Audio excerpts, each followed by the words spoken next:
Hello and welcome to episode 252 of AvTalk. I am Ian Petchnick here, as always, with Jason Rabinowitz. Ian, how's it going? It's Tuesday, a bit unusual for us, but yeah, here we are. It's an unusual day, and this is going to be a slightly unusual podcast, at least the first part. Dear listeners, if you'll allow me some license here, I'm going to take the first part of the podcast to remember my father, who passed away this week. And so we're recording on Tuesday because I'm about to go get on a plane and fly to New York and deal with all of the things that need to be dealt with there where my father lived. So after we record, I'm getting on a plane and heading there. But what I did want to talk about today was my dad is a huge part of why I'm sitting in this chair speaking into this microphone. And he is the one who got me into aviation, not because he was into aviation specifically, but when I was 5, we moved into a house at the end of the runway at O'Hare. And so it was there.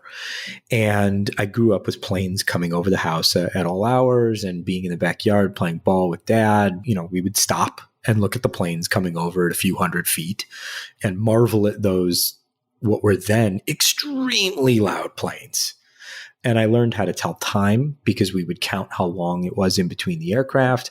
I learned how to identify the aircraft, you know, just looking at things and being interested in stuff. And he encouraged that so very much. And he's originally from New York and from the Brighton Beach area, so not far from JFK. So whenever I would go and visit him, you know, we would sit out on the beach and watch the planes coming into JFK. And he was also a tech marketing pioneer, I should say. He started working with AOL when AOL was developing their channels. If you're old enough and listening to the podcast to even know what AOL is. Actually, it wasn't AOL then. It was America Online. And know what a channel was on America Online. I'm sorry. But also, he started working on the internet when it was very young and was always interested in things. And one of the things that popped into my head today was Microsoft Terra Server. Jason, do you remember that? I don't. I'm very familiar with AOL keyword airline, but maybe not so much that. So Microsoft Terra Server was like the precursor to Google Maps. It was the first time satellite imagery had been put on the internet writ large and available just by going to a website. And we were fascinated by it. It was all black and white imagery, at least at first. And we would just spend a ton of time. And airports were always a big thing because they were so big and they stood out on the satellite imagery and you could look at them and it was just so much fun to do. And some of the best travel memories I have as a kid or with my dad, we would fly to New York all the time on, you know, United 727s. And there's a DC-10 thrown in there for good measure, not to New York, but I remember being on a DC-10 with him. And I wanted to tell this one story. I don't want to go on for too long, but I wanted to tell this one story. You can go on for as long as you want. This podcast episode is just purely for story time in the beginning. And for those wondering, yes, I did offer Ian the day off, the week off to do whatever he wanted to do and not do this. But we think of this podcast, for us at least, I think of it as therapy almost. It absolutely is. I hope that a lot of people listening use it that way as well, as enjoying roughly an hour of things that mean a lot to them each week. And maybe you learn something along the way. But the one story about my dad that I wanted to tell, because I know a lot of people that listen to the podcast, listen to it while traveling, while flying. My dad did a lot of traveling when he worked for a travel newsletter publishing company, back when they published like actual paper newsletters, way back in the mid-90s. And the thing you have to know about my dad is he kind of looks like, if you know who Dennis Farina is, he was detective on NYPD Blue, amongst other things. Think a cross between like Dennis Farina and Danny DeVito. Not a tall guy, squat, balding. Cops thought he was a bad guy. Bad guys thought he was a cop. Because he wore this leather jacket for like 30 years. And he looked like he belonged, I'm not really sure where, but he looked like he belonged somewhere where you would need a leather jacket. And so he's flying to London. And he's walking through the airport. This is at O'Hare. And he's flying to London. And he's in the terminal. And these two gentlemen come up to him and introduce themselves as United States Customs officers. plainclothes guys, they show their badges and they introduce themselves, and he goes, how's it going? And they go, sir, do you have more than $10,000 on your person or in your luggage? And my dad just starts dying. He just starts cracking up and laughing in their faces. And that was maybe not the correct move, because they invited him to follow them into a secure screening area where he was thoroughly investigated. He did not have more than $10,000 on him. But he was the kind of guy where cops would look at him and go, like, that guy looks fishy. And then people who were fishy would go, that guy looks like a cop. And it happened more times than I can count, where it would go one way or the other, I guess. And that just like kind of the encapsulation of my dad and his travels, who got me into this, kind of got me interested, not because he was super interested, but because he kind of planted that seed and then just encouraged me at every step of the way. So Dad, I hope wherever you are now, you are carrying more than $10,000 on your person and they let you on the plane. That's a great story. For some background there, if you happen to be flying in or out of the US and you have over $10,000, literally $10,000.01, you need to declare it, I think for tax purposes. And if you don't, they will take that money from you. They will take the entire sum of it. And this does happen occasionally. I have also been asked that, and I maybe didn't laugh at the officials asking me that, but I always would think inside my head, like, I wish. Right? That would be great. I have never come close to that. I usually walk around with $8 in my wallet, but that would be great. Your dad definitely probably should have picked another avenue for that response. But what a story. He's like, I just started cracking up and they didn't appreciate that. I mean, if you don't know that rule and someone just randomly asks you, hey, Ian, are you carrying more than $10,000? Like, it's just a very odd question if you don't know why you shouldn't be doing that. So good. But as they say, on with the show, because there's actually a lot of stuff to talk about this week in the shortened period. I mean, we're a day early, but we're still like a day. It's like a day and a half because this is Tuesday morning. Let's dive in, because the FAA issued its revised airworthiness directive on the 18th of January. So the day after we stopped recording last week, the FAA issued its revised airworthiness directive, which is a verbatim copy of the emergency airworthiness directive. But this one allows for public comment, which Jason and I are thoroughly going to enjoy reading. And it reintroduces the 4 to 8 hour or up to 8 hours worth of work, a cost of $12,000 on airlines. So one of the things that we are learning through the airworthiness directive is basically there's no rework involved to the aircraft, or at least the FAA is saying, here's our airworthiness directive. There's no rework involved to the aircraft. It's just making sure that the bolts are on and the bolts are tight.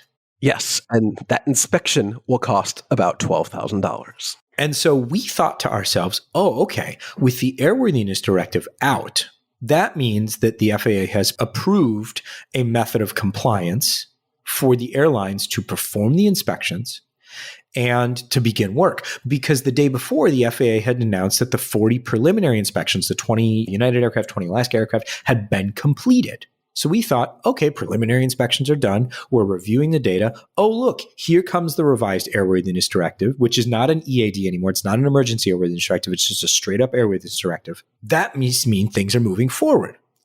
Well, here we are on Tuesday, the 23rd of January, and there's no method of compliance yet. No, we were wrong. Anyone who would justifiably read that and think, oh, this is probably good news. Airlines are going to start conducting the inspections and putting the aircraft back in service, which is harder to tell because the public is not actually able to see the method of compliance that the airlines have to do, basically the guidelines and the instructions for the inspections. Those are classified. We can't see those. But a day later, somebody at one of the affected airlines, let's just say someone who I trust and to provide me accurate information, said, well, hold on, this actually isn't what you think it is. This is just a formalization of the prior emergency airworthiness directive. Nothing has actually changed. The FAA and Boeing are still reviewing the data from those 40 aircraft, and they still have yet to propose revisions to the multi-operator memorandum. It is kind of a mopey operator memorandum. They are definitely mopey at this point, although we'll get to that in a minute. Yeah, but that still has not happened. We're recording early in the morning, January 23rd. Who knows? By Friday, this could all be changed. But we thought with the airworthiness directive out that we would see sooner rather than later inspections beginning and the aircraft starting to be, returned to service. Has not happened, unfortunately. Nothing publicly, at least, has moved forward at this point. Airlines are still waiting, preparing. They have torn down the aircraft that they do need to inspect, at least the area around the door plug. They are waiting for the go-ahead, but that still has not happened. At this point, United has just confirmed that it has removed, or at least canceled, the MAX 9 from its schedule through the end of January. So I guess it's possible if right now they're given the go-ahead to do the inspection, it takes 8 hours, they could put these aircraft back into service as extra segments, but United is not happy at the moment. Not a huge vote of confidence right there. No, I guess we could just skip forward to that right now. Sure. We'll come back to some other implications. Yeah. But United hosted or will host its fourth quarter 2023 earnings report. And of course, the MAX 9 is going to have a great impact on the next quarter, which we're currently in right now. And they expect actually maybe they won't turn profit because of this. But some very, let's call it pointed commentary coming from a major customer of Boeing, you don't typically see such strong commentary coming from an airline. But United CEO Scott Kirby is calling this the straw that broke the camel's back. And another quote from CFO of United says, "It's a great aircraft, but we cannot count on it." This is not great. Really, I don't think we've ever seen in the modern day an airline outright call an aircraft that it is a customer of just something we can't count on. And not only are they a customer of the MAX 9, but they have the 10 on order as well.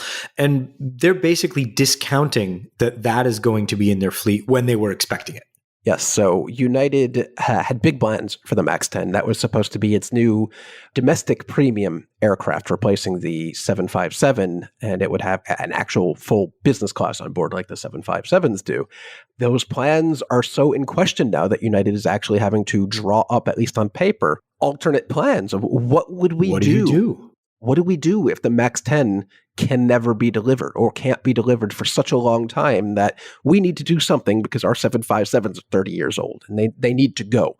None of those are slated for retirement this year, nor any of the 767s, but United has got to start thinking about a future where maybe the MAX 10 isn't a part of its fleet plan, which is just wild. I mean, I made the kind of tongue-in-cheek comment on Twitter this morning, but kind of after reading these statements, my thing is Scott Kirby calling up Airbus and saying, "Hey, can you open a third final assembly line in Mobile? We'll take A321 LRs, as many as you can give us, as fast as you can give them." Yeah, well, United has, I think, 50 A321 Neo XLRs, that's a mouthful, on order, with delivery starting this year, hypothetically. Again, Airbus not exactly knocking delivery dates out of the park, just like Boeing, but they do also have a ton of A350s on order that nobody expects them to ever take, but maybe they convert them to 321 Neos. I don't know. There's a lot of questions, a lot of opportunity for Airbus to gain what Boeing is losing here, at least with United.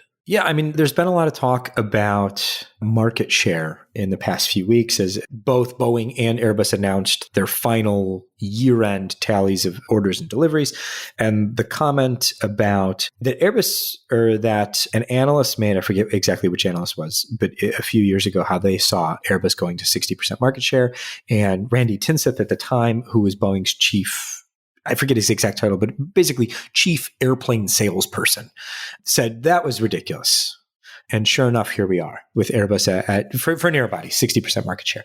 It's a duopoly, but at some point, and certainly this is, not where airlines want to be. I mean, United doesn't want to be sitting here going, we can't count on the airplanes that we ordered. We can't trust that we're going to be able to operate them, when we say they're going to operate them. And that's an incredibly difficult position to be in.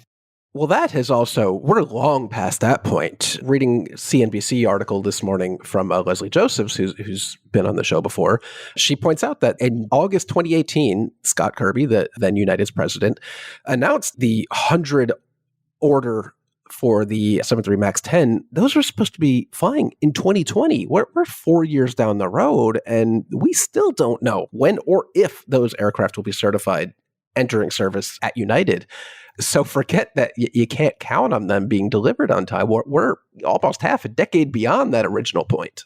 That's crazy. The other thing here is that the inspection regime has expanded kind of to the 737-900ER.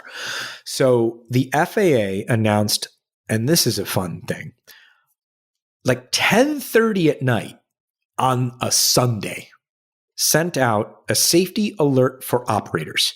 So a SAFO is a recommended, it's not an airworthiness directive. They don't have to do this, but it's recommended that airlines operating 737-900ERs, which is the generational precursor to the 737-9 MAX, those operators, which in the United States include Alaska Airlines with 79 aircraft, Delta with 170, and United with 136. So not a small number of aircraft. Those operators inspect their mid-cabin exit door plugs because the FAA says that, well, let's back up a second. Airlines had already started doing this because it's the exact same door. It's the exact same door plug as on the 900ER, as is on the 9 MAX. So airlines had already started inspecting those.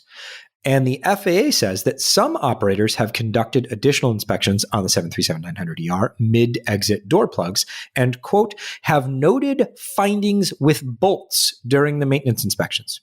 Man, if that isn't the most ambiguous, heavy lifting phrase, helpful sentence the FAA could possibly put out, it is absolutely meaningless. They have noted findings with bolts. That could mean literally anything from the bolts were there and they were tight to we can't find the airplane, so we assume the bolts are missing. I don't know.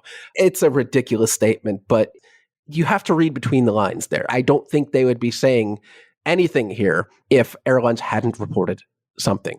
But we don't know. They are not answering. They are not clarifying what they meant there. I spoke to someone at Boeing yesterday, off record, and again, there's no clarification of what, if anything, was discovered here. So we can only assume that nothing was discovered. I think if airlines said, hey, we're looking at the 900ER and there's some missing or loose bolts, I think the FAA would probably do something at this point, say something, at least I hope. But we truly don't know at this point. Yeah, I mean, what the SAFO says to me is that there was something that wasn't exactly right. Not that the bolts were missing, like because all of these, the 737-900ERs have been through heavy checks. And I think most of them have been through at least one D check. So not that the bolts are missing necessarily, but perhaps they're not as tight as they should be. Or maybe the cotter pin was missing or something like that. Not where there was a risk of the aircraft experiencing a similar event to the Alaska 737-9, but where something wasn't exactly as it should have been. That's what the SAFO says to me. Yeah. And we still don't know the range of any of the results from the inspections that United and Alaska have done to see what's the range of dates these aircraft were produced that have this issue. Is it something they can identify as every MAX 9 off the line before September 5th, 2022? Is fine. The ones after that are the ones we're having an issue with. And I think that would be interesting to know because we ran the numbers, we looked at the dates, and there is overlap of the 737-900ER and MAX 9 production. I think there were about 2 years where they were mixed on the assembly line. So there are actually some 300 ERs of the NG family that are newer than the oldest MAX 9. So these are essentially the same aircraft as far as the door plug is concerned. FAA says it's an identical door plug design. So it stands to reason that if there was an issue with assembly on the MAX, it is very likely that that same assembly issue is present on the NG. But we have no information to prove that, or no airline has said anything to that degree. So we sit and we wait, and we just have to live with the fact that we know that they have noted findings. They have noted findings. You know who is still, I would say, incredibly enthusiastic about taking some MAX aircraft? Not United. We know that for sure. Not United. India's Akasa Air. Not only are they saying, yes, give us what we've already ordered, but they want more. And not a few more, a lot more. Jason, how many more? 150? That's a lot of airplanes. That is. So this was an interesting case where Akasa Air announced that it was ordering 150 more MAX amid all of this chaos at Boeing with the grounding of the MAX 9. It's not great timing, but there is some detail to it that it is not as if they ordered it right now and announced it right now for no reason. They actually finalized this order back in December of last year and held on to that announcement, I believe, until one of the major air shows in India. So it's not as if they pounced on an opportunity right now and said, oh, Boeing's in trouble. Let's turn the screws and get a really good deal. The deal was already done last year. So they're probably not getting any discounts or anything because the paperwork's already signed. I don't know. I'd be going back and asking for a price. I want a price adjustment on that. Sure, they would be asking, but the deal was already finalized. I don't know if you could go back and adjust that. You but can always go back. You can, but it is not as if they signed it amid the grounding and decided, or we're going to get a great deal. Well, no, the deal's already done. But a rare bit of good news during the grounding. And this is something we saw before. I think when the original MAX grounding was occurring, IAG ordered like a buttload of MAXs at the time. Yeah. So it is good for Boeing to have some sort of vote of confidence during adverse impacts to its manufacturing capability. But yeah, seemingly came out of nowhere, but it was an unidentified order that just became identified. Yeah, they announced it during the Wings air show at Hyderabad, where Air India also debuted its A350 for the first time to the public. And just sticking with India real quick, slipping this in here, they have now begun passenger service with their first A350. Remember, this is not the first Air India cabined A350, but this is their first aircraft. I believe it's the Aeroflot. Was it originally for Aeroflot that their cabin was for? So it's not the brand new grandiose Air India A350 cabin, but it is their first A350. I mean, it's still pretty great. Oh, it's great. I mean, yeah, don't get me wrong. Back before Aeroflot was restricted from taking any new aircraft because of these sanctions against Russia, the Aeroflot actually had a fantastic cabin on its A350s. I think they snuck a few out before things went sideways, and Turkish somehow ended up with a few of them as well. Yes. Turkoflot. But now Air India has a few as well. And these are very nice aircraft. And I don't think anyone will mind being on these because no. I'm just nice. Saying that I'm still looking forward to seeing what looks like an incredible cabin. Oh, yeah. On their A350s. And this is in addition to Air India taking the ex-Delta 777s or the 200 LRs, which are also fantastic aircraft. So yeah, Air India's, I would say it's multiple faces of Air India right now. You've got the old Air India fleet, which you do not want to be on because they are gross and they are disgusting and they are being refurbished eventually, very soon. But then there's the other Air India with all these aircraft that they've accumulated from other airlines like the Aeroflot A350s and the Delta 777s. Those are the ones you want to be on because they are super nice. Book carefully if you're booking an Air India flight. Let's just say that. They're headed in the right direction, but they're not quite there yet. Yes. Who knows if these two are headed in the right direction? Last week, we talked about the ruling by the federal judge saying that Spirit and JetBlue could not continue with their merger agreement. Spirit and JetBlue have appealed that ruling or have filed to appeal that ruling. And they did it in such an exciting way that reading between the lines, it seems like they're really hoping that this appeal is just quickly dismissed. Yeah. Because they said, go ahead. Yeah, please read the thing. I'm going to read the release in its entirety. JetBlue Airways Corporation and Spirit Airlines Incorporated today reported that they have filed a notice of appeal to the U.S. Court of Appeals for the First Circuit, consistent with the requirements of the merger agreement.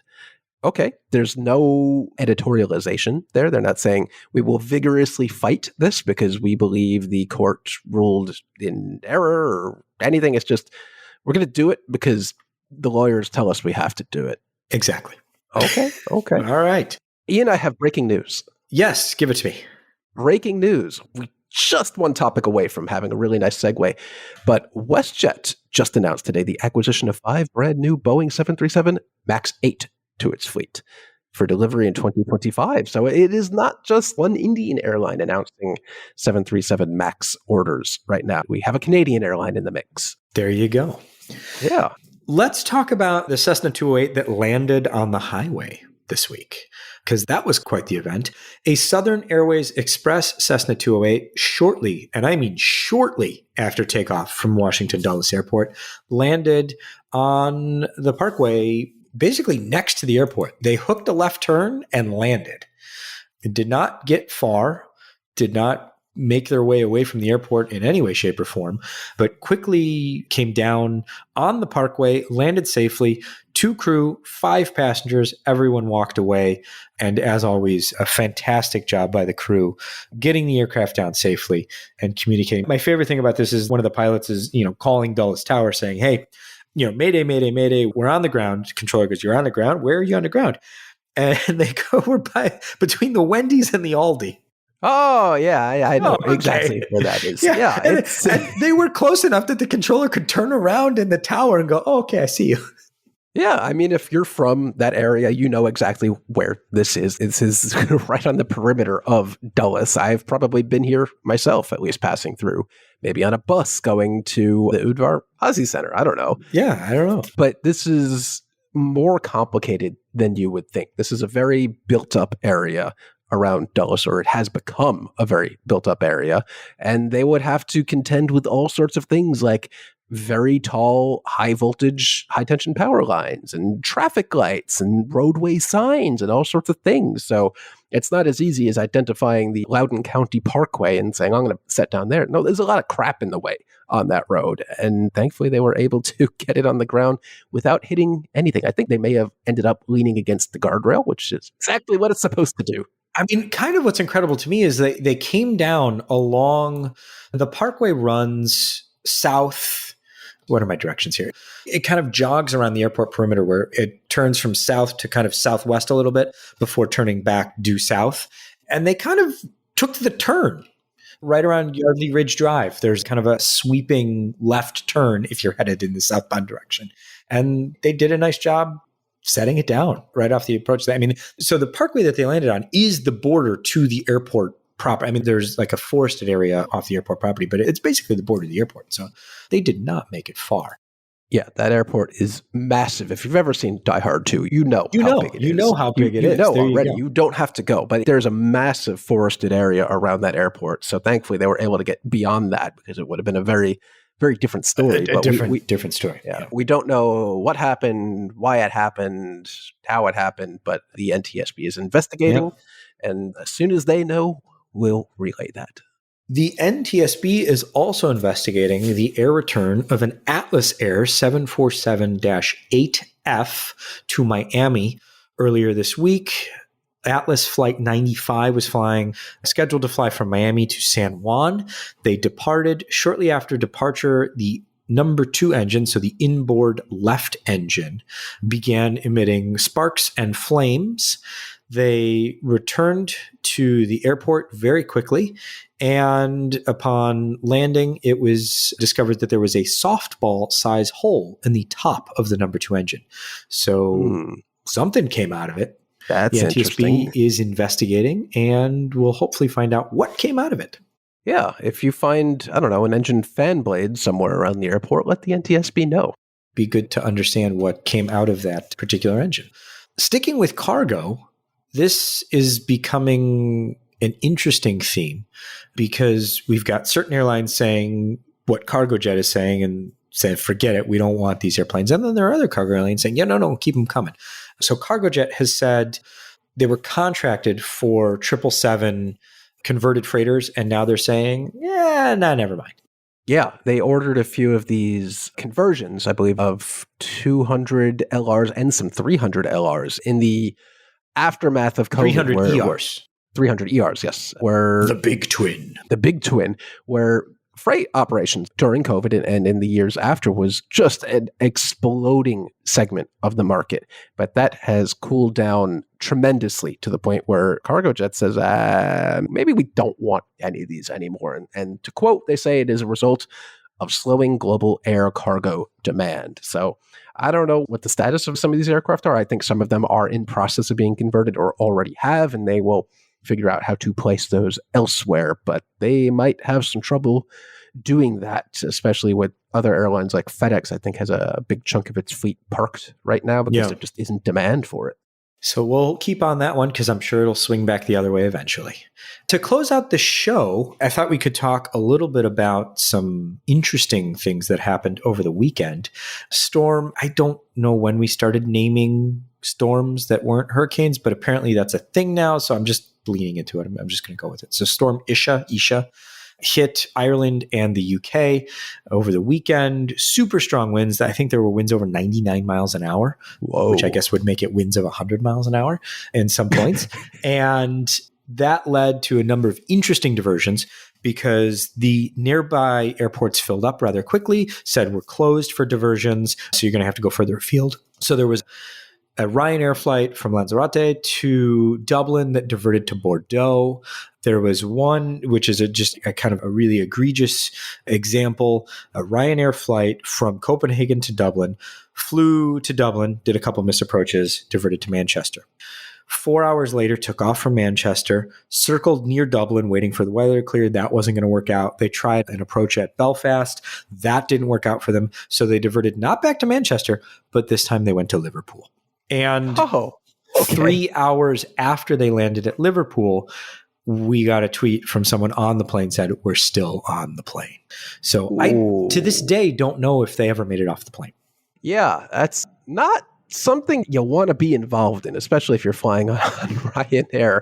But it happens. I mean, we saw recently in New York when one of our snowstorms came through, I think there was a flight from somewhere down south going to LaGuardia, and they said, we can't do it. We're going to divert to Bradley up in Connecticut. And a little while later, they took off again to go to, I think it was LaGuardia, maybe Newark, and said, crap, we can't do it again. They went back to Bradley. So they diverted twice. Yep. It happens. It can happen to any airline. It's just when the weather doesn't cooperate and it's worse than expected, you got to go somewhere.